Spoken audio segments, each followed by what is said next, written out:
તમારા માટે હું સાક્ષાત છું. હું દુનિયા માટે સાક્ષાત હોવ ના હોવ મને એથી કોઈ ફરક નહીં, પણ તમારા માટે તમારો ભરોસો, તમારો એવો અનુભવ બોલે છે કે ખુખાર મેલડી સાક્ષાત હાજરા હજુર બેઠી છે. તો આ ભરોસાથી જ બધું આખું જીવનનું એક કહેવાય ને, આ ભવ સાગર પાર થઈ જશે. આ જીવનને આ ભવ સાગર પાર થઈ જશે. જે છે આ ભરોસાની વસ્તુ છે.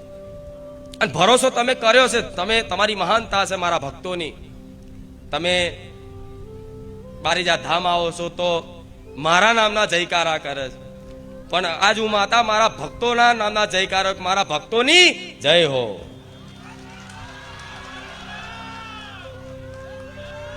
રામ દર વખતે દરરોજ મારા લાખો ભાવિક ભક્તો મારા રામ નામના જયકારા કરે છે, મારી માતાના નામના જયકારા જોરથી એવા બોલે છે કે આખા બારેજામાં એ જયકારાનો અવાજ ગુંજે. તો આજ હું માતા મારા ભક્તોનો જયકારો કરું છું કે મારા ભક્તોની, બારેજા ધામ આવનારા તમામ ભક્તોની રામ. તમારો આ પ્રેમ, આ તમારી ભક્તિ, આ મારા પ્રત્યેની આ જે ભક્તિનો ભાવ જાગ્યો છે ને, એ અલૌકિક છે. કેમ કે બધાને દેવી શક્તિ માતા ભગવાન ઉપર ભરોસો એકદમ થતો નહીં.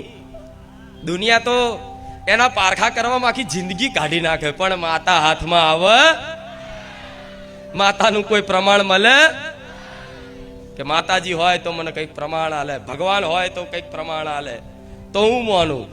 તો ભગવાન માતાજી શું આ નરી આંખો દેખાશે? ના દેખાય. શું ભગવાન માતાજી આ બુદ્ધિથી એને ઓળખી શકશો? આ મનથી એને ઓળખી શકશો?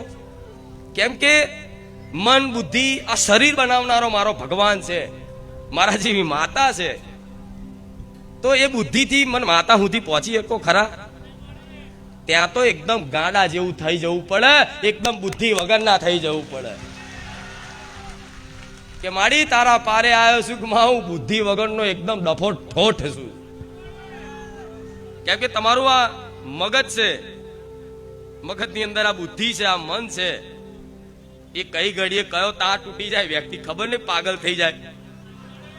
પણ આ ભક્તિનું પાગલ પણ એવું છે કે તાર તૂટે નહીં, ભક્તિના તારમાં જોડાય, એ હંધાય, એ તાર તૂટે નહીં. આ તૂટેલો તાર મારો તમારો ભવનો આ જોડાયો છે એવું માનજો. રામ